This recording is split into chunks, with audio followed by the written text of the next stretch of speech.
پھر فرمایا کہ فَلَعَلَّكَ تَارِكٌ بَعْدَ مَا يُوحَىٰ إِلَيْكَ وَضَائِقٌ بِهِ صَدْرُكَ أَن يَقُولُوا لَوْلَا أُنزِلَ عَلَيْهِ كَنزٌ أَوْ جَاءَ مَعَهُ مَلَكٌ. فرمایا کہ تو کیا جو وحی تمہاری طرف ہوتی ہے اس میں سے کچھ تم چھوڑ دو گے اور اس پر تنگ دل ہوگے؟ اس بنا پر وہ کہتے ہیں کہ ان کے ساتھ کوئی خزانہ کیوں نہ اترا یا ان کے ساتھ کوئی فرشتہ آتا. انما انت نذیر، تم تو ڈر سنانے والے ہو. واللہ علی کل شیء وکیل، اور اللہ ہر چیز پر محافظ ہے. اس کا سیاق کلام کیا ہے کہ یہ اللہ تبارک و تعالیٰ نے اپنے نبی علیہ السلام سے خطاب فرمایا. کافر یہ تمنا کرتے تھے کہ ہم اسلام کا مذاق اڑائیں گے، اسلام کا استہزاء کریں گے. تو نبی کریم صلی اللہ تعالیٰ علیہ وآلہ وسلم معاذ اللہ ثم معاذ اللہ قرآن کی وہ آیتیں جن میں بتوں کا رد کیا گیا ہے، ان کے جھوٹے خداؤں کا رد کیا گیا ہے، وہ ڈر کے مارے ہمارے مذاق اڑانے کے خوف سے بیان نہیں کریں گے. تو اللہ تبارک و تعالیٰ نے استفہام انکاری کے طور پر یہ بات بیان فرمائی. استفہام انکاری کیا ہوتا ہے؟ جیسے کہا جاتا ہے کیا تم جانور ہو؟ تو جواب کیا ہے؟ نہیں، میں جانور نہیں ہوں.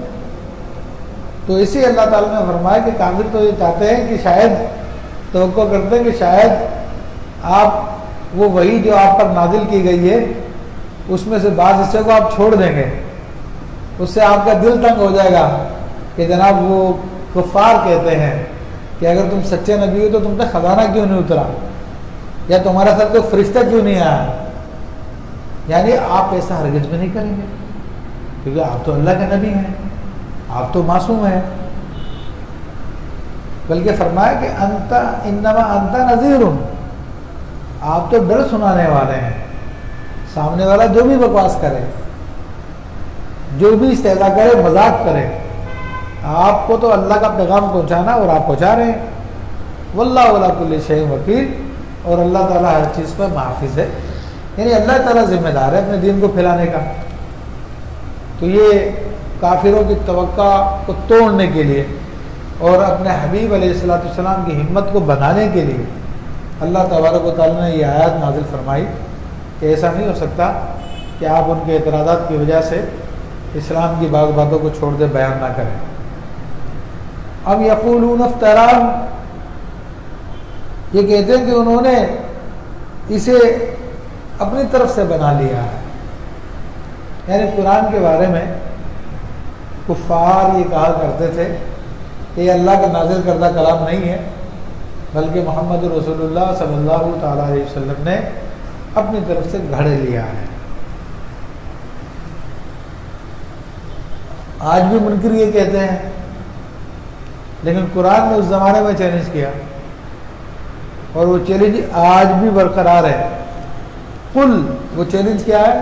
آپ فرما دیجئے فاتو بعشر سور مثلہ، کہ اس جیسی 10 صورتیں بنا لاؤ، مفتریات، گھڑی ہوئی، وَدُعُوا مَنِ اسْتَطَعْتُم مِّن دُونِ اللَّهِ إِن كُنتُمْ صَادِقِينَ، اور اللہ کے سوا جو مل سکیں سب کو بلا لو اگر تم سچے ہو. تو قرآن نے ان کو چیلنج کیا. ایک جگہ پہ یہ چیلنج اس طرح سے کہ آپ فرما دیجئے تمام جن و انس جو اس قرآن کے منکر ہیں وہ سب مل کر بھی اس قرآن کی مثل لا سکے تو لے آئیں. اور ایک جگہ پہ فرمایا کہ تم اس جیسی ایک بات ہی بنا لاؤ، قرآن جیسی ایک بات ہی بنا لاؤ. تو اس زمانے کے کفار جو بہت ہی زیادہ فصیح و بلیغ تھے، اپنی زبان دانی پہ ان کو ایسا ناز تھا، ایسا فخر تھا کہ پوری دنیا کو وہ لوگ گونگا کہا کرتے تھے. عجم کا معنی گونگا ہوتا ہے، اجمی، اور خود کو سمجھتے تھے کہ ہم کو صرف بولنا آتا ہے. تو اتنے بڑے تکبر کے باوجود وہ قرآن کے مقابلے میں کوئی کلام نہیں کر سکے. اور جس نے بھی گڑھنے کی کوشش کی اس کے اپنے ہی لوگوں نے اس کا مذاق اڑایا کہ یہ قرآن کے مقابلے کا کلام نہیں ہے. اور آج تک یہ چیلنج قائم ہے. یہودی، عیسائی، ہندو، دنیا کے تمام کفار جو اسلام کا انکار کرتے ہیں، اسلام کو جھوٹا ثابت کرنے کے لیے ہر ممکن کوشش کرتے ہیں، بڑی بڑی سازشیں کرتے ہیں، مسلمانوں کو بدنام کرنے کے لیے 9/11 اور اس جیسے دوسرے واقعات اپنے طور پہ تشکیل دے دیتے ہیں. اسامہ بن لادن کا کردار بنا کر مسلمانوں کو بدنام کرنے کے لیے کوششیں کرتے ہیں.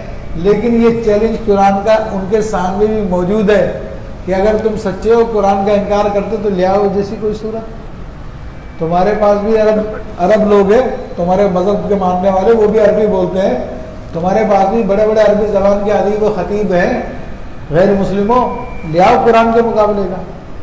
مگر کسی میں ہمت نہیں ہو سکی.